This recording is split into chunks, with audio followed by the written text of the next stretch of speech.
नमस्ते आप सबको। आज हम फिर से एक नया टॉपिक लेके अपनी वीडियो स्टार्ट करते हैं। हमारा जो आज का टॉपिक है वो है यूविन पोर्टल के रिगार्डिंग हम बात करेंगे कि यूविन पोर्टल क्या है, क्यों इसकी ज़रूरत पड़ी और ये किस किस के लिए ज़रूरी है। यूविन पोर्टल जो है ये एक यूनिवर्सल इम्यूनाइजेशन विन है। यह पोर्टल जो है गर्भवती महिला, बच्चों के टीकाकरण और जैसे कोविड आया था, कोविड के टीकाकरण के सेवाओं के लिए उपलब्ध है। इसमें जो भी सेवाएं दी जाती है वह डिजिटल रूप से रिकॉर्ड करके मैनेज करके रखी जाती है। बाई चांस हम अपना कार्ड भूल जाते हैं, कहीं गुम हो जाता है, तो जब हम यूविन पोर्टल पे उनका फ़ोन नंबर और पासवर्ड डाल के खोलते हैं तो उसके ऊपर पूरा कार्ड बन के रेडी रहता है। यूविन के लिए हमें पहले क्या करना है कि गूगल ऐप से हमें यूविन का एक पोर्टल होता है उसको डाउनलोड कर लें। जैसे ही हमने आईडी पासवर्ड डाला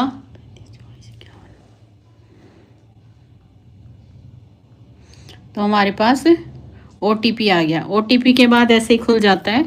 खुलने के बाद हम अपनी साइट खोल लेंगे। किसी भी साइट पे हमें रजिस्ट्रेशन करना है या पुराने बच्चे को किसी को सर्च करना है या किसी मदर को सर्च करना है तो वो हम इस हिसाब से करेंगे।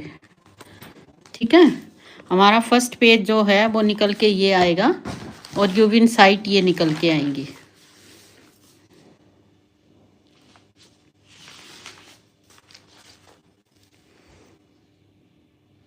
अभी हम जैसे किसी को भी सर्च करना चाह रहे हैं तो वो हम उनका हमारे पास आधार नंबर, कॉन्टैक्ट नंबर, जो आधार जिससे आधार बना हो या जिस पे ओटीपी आता हो, या हमें बैंक वाले नंबर से कुछ नहीं करना, लेकिन आधार का ओटीपी जिस भी फ़ोन पे आए वो वाला फ़ोन नंबर हमें उसका चाहिए होता है।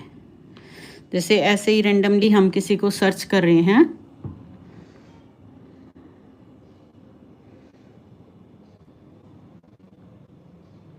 तो हमें सर्च करने के लिए उसके फ़ोन नंबर से, पहले मैं आपको बता देती हूँ हम किस किस नंबर से सर्च कर सकते हैं। जैसे हमारे पास आएगा उसका मोबाइल नंबर, उसका अगर हमने पहले रजिस्टर्ड कर रखा तो रेफरेंस आईडी, फिर Aadhaar card, driving licence, PAN card, passport, pension passbook, NPR smart card, voter card, unique disability अगर किसी का वो भी कार्ड है तो उससे भी, राशन कार्ड से भी, स्टूडेंट फ़ोटो आईडी कार्ड से भी, जिसको हम टीडी लगाते हैं, स्टूडेंट फ़ोटो आईडी से अगर वो रजिस्टर करना चाहें तो उससे भी हो सकता है।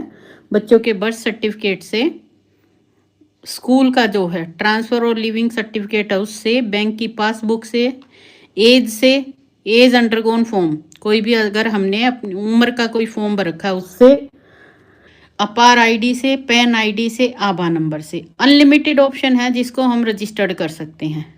सबसे इजी है मोबाइल और आधार। मोबाइल और आधार से हम उसको सर्च कर सकते हैं, वो सबसे इजी मेथड है, क्योंकि ये हर किसी चीज़ में ज़्यादातर ऑप्शन में मांगा जाता है कि भी बैंक में जाओ तो भी आधार चाहिएगा, तो भी फ़ोन नंबर चाहिएगा। आजकल नई आभा क्रिएट कर रहे हैं तो भी हमें फ़ोन नंबर चाहिए होता है। इसी हिसाब से हमें ये भी चाहिएगा। तो हम जब किसी का, जैसे अभी मैं किसी का सर्च कर रही हूँ, मुझे उसका फ़ोन नंबर डाल के देखना है कि ये इस पे रजिस्टर्ड है या नहीं है। जैसे हमने ये एक नंबर डाला, इस पे ये नंबर आ गया, रेशमा के नाम से ये हमारे पास रजिस्टर्ड है।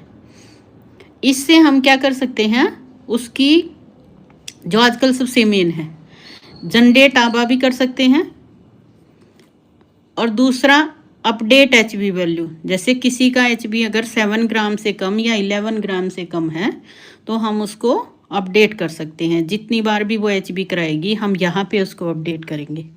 कोई भी क्रॉस वेरिफिकेशन करता है तो हमें यहाँ पे उनका एचबी दिखाई देगा, क्योंकि कोई भी हम काम कराते हैं तो उसका जब तक डॉक्यूमेंटेशन या हमने रजिस्टर्ड नहीं कराया होता तो उसका वैल्यू नहीं होती। अगर हमें इसका वैक्सीनेशन देखना है, इसे कोई टीका लगा है या नहीं लगा है, तो इसे 8 जनवरी को एक टीका लगा है। ठीक है, ये नेक्स्ट ड्यू भी दिखाता है। नेक्स्ट ड्यू कब दिखाएगा? After 4 weeks. आफ्टर 4 वीक्स में ये हमें नेक्स्ट ड्यू दिखाएगा।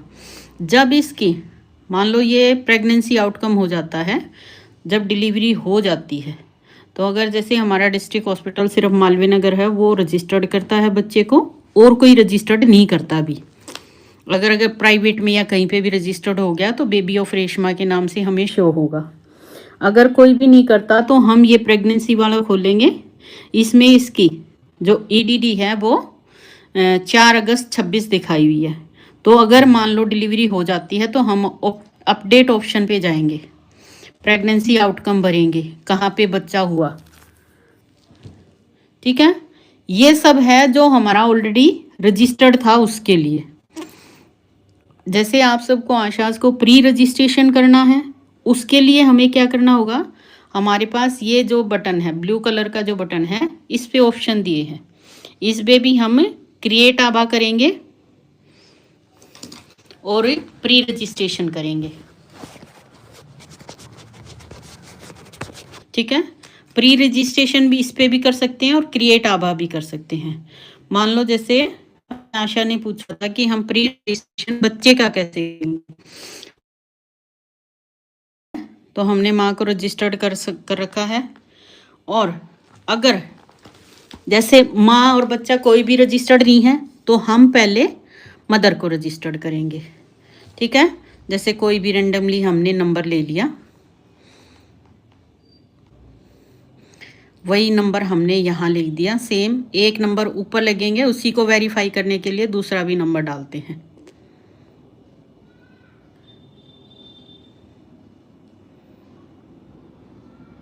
ऐसे डाला, ईयर ऑफ बर्थ डालेंगे जो उसके आधार में है। ठीक है, मान लो 1999 है। अभी ये सिलेक्ट मांगेगा, सिलेक्ट ये प्रेग्नेंट वुमेन है या सिटीजन है। ये हमने ऐसे ही रैंडमली नंबर डाला था, तो बाई चांस ये किसी का नंबर ही है, राधा शर्मा कोई फीमेल है, उसका नंबर है। मैंने तो वैसे ही रैंडमली डाला कि ऐसे ही उल्ट पुल्ट नंबर, कोई ऐसे फिक्स नंबर नहीं डाला था किसी का।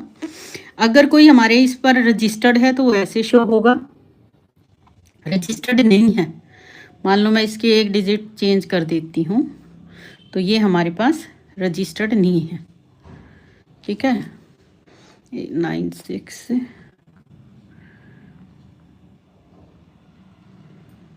ठीक है, ये हमें शो हो गया। अब हम इसमें सिटीजन में जाएंगे। ये अगर सिटीजन है सिटीजन में, प्रेग्नेंट है प्रेग्नेंट में।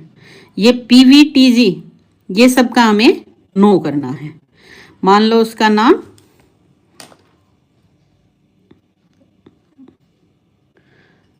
रेनू है, मान लो उसका नाम रेनू कुमारी है। इनमें सब में नाम हमें कोशिश करना है वही लिखना है जो आधार पे उसका अपडेट हो, क्योंकि आभा बनाना फिर हमारा है। अगर हम एक भी स्पेलिंग में एरर कर देते हैं, नीलम को बहुत अच्छे से आ गया है ये आभा बनाना और ये सब करना, अगर हम एक भी RI की जगह RE में कर देती हूँ तो वो नहीं बनेगा। ठीक है, RI जैसे मैं कर रही हूँ तो ये ठीक रहेगा। अगर मैं कोई भी एरर कर दूंगी तो इससे आभा में बड़ी दिक्कत आएगी। जब हम किसी भी कैटेगरी, इसमें ये प्रेग्नेंट है, प्रेग्नेंट को रजिस्टर्ड करेंगे तो उसकी LMP पूछेगा। ठीक है, कि LMP क्या है, जो भी उसकी LMP है वो हम डाल देंगे। अगर उसका ब्लड ग्रुप हो रखा है तो हम ब्लड ग्रुप डाल देंगे। अगर उसका दूसरा बच्चा है, जैसे कोई पहले से उसके पास एक बच्चा है, मान लो 2020 में कोई उसके पास बच्चा हुआ, उसकी डेट ऑफ बर्थ डालेंगे। अब किस चीज़ से उसको रजिस्टर्ड कर रहे हैं वो ऑप्शन में आएगा, सिलेक्ट ऑप्शन में, जैसे आधार कार्ड या पैन कार्ड कुछ भी है तो वो इसमें आएगा। इससे हम उसको रजिस्टर्ड कर देंगे। सेम ऐसे ही जैसे आशा ने पूछा था कि हम बच्चे को कैसे रजिस्टर्ड करेंगे, पहले मैंने माँ का बता दिया, माँ है, सिटीजन है, बेनिफिशरी है, उसको हम रजिस्टर्ड करेंगे। उसके बाद ही उसी में ऐड चाइल्ड आ जाता है। अगर हमने माँ को रजिस्टर्ड किया है तो उसमें ऐड चाइल्ड का ऑप्शन अपने आप ही आता है। डायरेक्ट हम किसी भी 10 साल से छोटे बच्चे को रजिस्टर्ड नहीं कर सकते, बेशक उसके पास अपना आधार कार्ड हो। 10 साल 16 साल जब TD वैक्सीनेशन करते हैं तब हम उसको रजिस्टर्ड करेंगे। ठीक है, समझ आ रहा है, क्लियर हो जाना चाहिए मेरे ख्याल। हम रजिस्ट्रेशन कैसे करेंगे, सिटीजन का हम जब कोविड का वैक्सीनेशन हो रहा था इससे ही करेंगे, प्री रजिस्ट्रेशन से करेंगे। हमें किसी की भी आभा क्रिएट करनी है। आजकल सभी हर किसी की आभा क्रिएट कर रहे हैं, हर बच्चे की भी, माँ की भी। ठीक है, इससे आभा क्रिएट करेंगे, इससे प्री रजिस्ट्रेशन हम करेंगे सिटीजन का भी और प्रेग्नेंट वुमेन का भी। जो भी हम, जैसे अगर हम पूरा ऊपर से डालेंगे तो दोनों ऑप्शन यहाँ पे शो हो जाएंगे। अगर प्रेग्नेंट वुमेन है तो बच्चा ऑटोमेटिकली अपने आप ऐड हो जाएगा, वो हम ही कर देंगे। और अगर मदर है, सिटीजन है, तो ऐड चाइल्ड का ऑप्शन आएगा उस पर। ठीक है, कैसे देखेंगे? मोबाइल सर्च करेंगे यहाँ पे। ठीक है, मोबाइल से भी कर सकते हैं और आधार से भी। मान लो उसको हमने एक पहले बच्चा भी किया था, उसको हमने आधार से सर्च किया था, इसको हम मोबाइल से सर्च कर लेते हैं।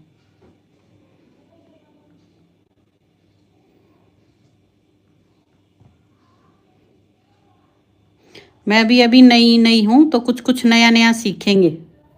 ठीक है, अभी जैसे ये दीपा है, देखो आशा जो सुनना चाह रहे थे, दीपा है, इसकी डिलीवरी हो गई लेकिन इसके बच्चे को अभी किसी ने रजिस्टर्ड नहीं किया है। ठीक है, तो हमें प्रेगनेंसी आउटकम में जाएंगे, इसका 5/12 थी, इसको हम अपडेट करेंगे। इंस्टीट्यूशनल है, ठीक है, नॉर्मल है या सीएस है, नॉर्मल है, कॉम्प्लिकेशन नन है। अगर किसी को है तो उसमें कॉम्प्लिकेशन के ऑप्शन है बहुत सारे, वो हम डाल देंगे।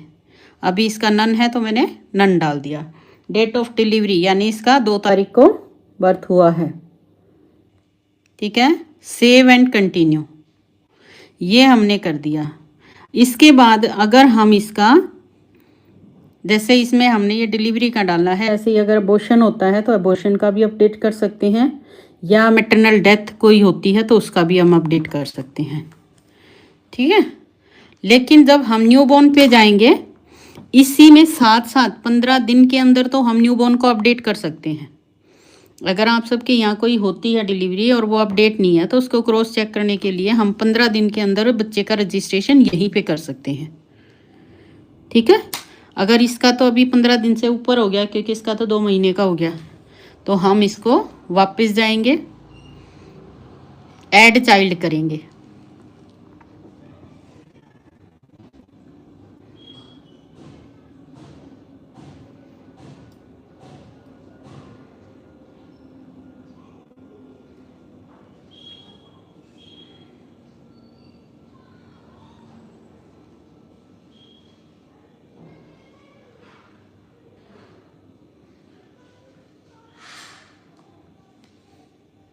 इसमें हमें इसकी माँ का शो हो गया है। ठीक है, डेट ऑफ बर्थ बच्चे की डालेंगे। ठीक है, 2 दिसंबर था, 2 दिसंबर हम उसकी डेट ऑफ बर्थ डालेंगे। इसमें मैंने पहले ही बताया हम नो करेंगे। ये दीपा का बच्चा है तो दीपा को सिलेक्ट करेंगे। बच्चे का नाम रखा है तो हम उसका नाम रख देंगे, नहीं तो बेबी ऑफ करके करेंगे।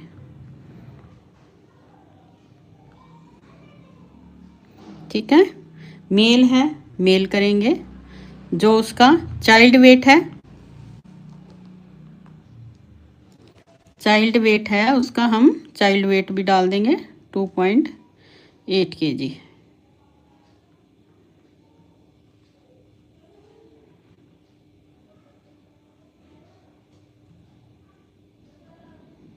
ठीक है, फादर नेम पूछा है उसका अपूर्वा।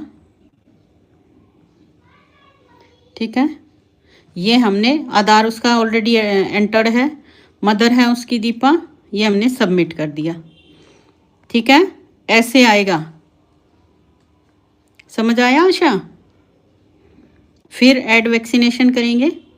जब हम बच्चा रजिस्टर्ड कर देते हैं, ये तो 2 मंथ्स का है, तो हम सिर्फ इसका जो एट बर्थ डोज लगी है वो ही हम इसको अपलोड करेंगे। ठीक है, ये हमने इसका अपलोड कर दिया। अब जब ये हमारे पास पेंटाफस्ट के लिए आएगा तो ये हमें ऑलरेडी शो होगा। ठीक है, ऐसे हमें इनका रजिस्ट्रेशन करना है। तो आज हमने लास्ट में यही है कि क्या क्या सीखा कि यूविन पे हम बच्चे का कैसे रजिस्ट्रेशन करते हैं, यूविन पोर्टल हमारे लिए क्यों ज़रूरी है और यूविन पोर्टल पे हम क्या क्या काम कर सकते हैं और किस किस पे यानी यूविन पोर्टल किस किस काम आता है। और दूसरा, यूविन पोर्टल से हम ड्यू लिस्ट कैसे निकालेंगे। जैसे यूविन पोर्टल हम ओपन करेंगे, उसमें हम अपना ड्यू लिस्ट का ऑप्शन आते हैं, उस पर क्लिक करते हैं तो ड्यू लिस्ट बन के आ जाती है। या हमने ये भी देखा कि रजिस्ट्रेशन कैसे करेंगे, कि बच्चा रजिस्टर्ड हो जाता है तो ग्रीन कलर से लिखा आ जाता है कि रजिस्टर्ड सक्सेसफुली। या उसका जब हम पूरा वैक्सीनेशन चढ़ा देते हैं तो कार्ड भी बन के आ जाता है कि ये पूरा बच्चा इसका पूरा टीकाकरण हो गया और इसका ये कार्ड है, ये इसकी आईडी है। जो भी ये इसमें बच्चे का वैक्सीनेशन कार्ड डाउनलोड होता है उसमें डेट वाइज आता है, कहाँ पे वैक्सीनेशन हुआ है वो सब भी उसमें प्रिंट होके आता है, और किस किस डेट को लिखा है वो भी प्रिंट होके आया है। और कौन सा नेक्स्ट ड्यू है उसके लिए भी उनके पास मैसेज आ जाता है। तो ये काफ़ी हेल्पफुल ऐप है और काफ़ी सभी के लिए यूज़फुल है। यूविन का आपके समझ में आ गया होगा कि यूविन पोर्टल जो है यूनिवर्सल इम्यूनाइजेशन विन है, ताकि बच्चे का सारा इम्यूनाइजेशन रिकॉर्ड यूविन पे ही मिल जाएगा। यह जो है पोर्टल पूरे देश में ही लागू है, हर स्टेट में इसका यूज़ होता है और इससे ही हम पूरे कितने भी बच्चे वैक्सीनेट होते हैं या गर्भवती महिला वैक्सीनेट होती है उसको हम सर्च कर सकते हैं, उसको हम देख सकते हैं किसका क्या ड्यू है वो भी हमें पता चल जाता है। इसमें सबसे अच्छा और आसान तरीका यही है कि ना तो किसी कार्ड के भीगने की, गुम होने की या साथ साथ कैरी बाई चांस हम भूल जाते हैं कैरी करने की ज़रूरत होती है, और कार्ड हमारा इसमें सेफ रहता है। इसमें आसानी से हम पूरा कार्ड डाउनलोड कर सकते हैं। माँ के फ़ोन नंबर बस उसको याद होना चाहिए। अगर फ़ोन नंबर याद नहीं है तो कई बार सभी ज़्यादातर अपने फ़ोन में आधार कार्ड का फ़ोटो रखते हैं। अगर बच्चा आधार कार्ड से रजिस्टर्ड है मम्मी या पापा के, तो उससे भी कार्ड डाउनलोड होके और हमें उसका कार्ड मिल जाता है और ड्यू टीके का पता चल जाता है, ताकि हम उसको टाइम पे वैक्सीनेट कर दें। यूविन पोर्टल का जो है मेन उद्देश्य यही है कि इससे जो है हमारी जो टीकाकरण प्रणाली है वो बहुत ही मजबूत हो जाती है, आसान और डिजिटल हो जाती है, ताकि हम आसानी से बच्चे को जन्म से लेके और 16 साल तक की वैक्सीन का उस पर हम पता कर सकते हैं कि इसको ये वैक्सीनेशन हो गया है। इसकी पूरी जानकारी देखने के लिए जो मैं इस पे अपनी वीडियो पे इसका लिंक शेयर कर दूँगी, आप उस लिंक को ओपन करके भी पूरा इस तरह का खोल के देख सकते हो, यूविन पोर्टल के बारे में अच्छी तरह से सीख सकते हैं। उम्मीद करती हूँ आप सबको समझ आ गया होगा। कुछ नहीं समझ आया तो मैंने इसका लाइव वीडियो भी बनाया हुआ है, वो भी आप देख सकते हैं।